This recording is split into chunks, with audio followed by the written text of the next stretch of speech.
Viral, orang tua beri nama anaknya sebanyak 19 kata. Ada sebabnya hingga kirim surat ke Jokowi.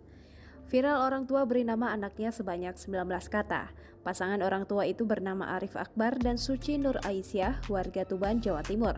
Kedua orang tua itu memberi nama anaknya yakni Rangga Madipa Sutra Jiwa Kordosega Akri Askala Mugal Ilkanat Akbar Saharapi Torik Ziyad Syafuddin Kutus Kosala Suratalenta. Putranya itu lahir di Desa Ngujuran, Kecamatan Bacar, Kabupaten Tuban, Jawa Timur tahun 2019. Kedua orang tua itu kesulitan selama 3 tahun mendapatkan akte kelahiran anaknya. Ada aturan resmi negara soal nama yakni maksimal karakternya adalah 55. Aturan itu disebut-sebut yang menghambat keduanya mendapatkan akte kelahiran. Keduanya kini tengah berupaya mengirim surat terbuka ke Presiden Joko Widodo. Ia menjelaskan sudah mendatangi kantor Dinas Kependudukan dan Pencatatan Sipil untuk mengurus akte anak keduanya itu, namun jawaban selalu sama, tidak bisa. Arif berharap ada kabar bagus saat ia menanyakan perkembangan terbaru berkaitan akte anak.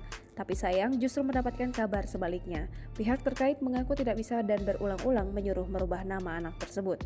Lantas bagaimana syarat memberi nama pada anak agar tidak terkendala administrasi kependudukan? Kepala Dinas Kependudukan dan Pencatatan Sipil Kabupaten Tuban, Rohmat Ubaid mengatakan ada batasan karakter huruf dalam mengurus dokumen kependudukan. Sebelum akta anak diproses, maka harus masuk dulu dalam biodatabase Sistem Informasi Administrasi Kependudukan Ditjen Dukcapil maksimal 55 karakter huruf.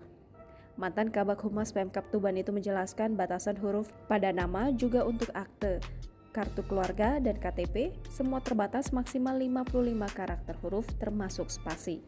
Untuk itu, ia menegaskan agar nama yang diajukan para pemohon dalam hal ini orang tua anak supaya disesuaikan dengan jumlah karakter yang tersedia di aplikasi SIAK.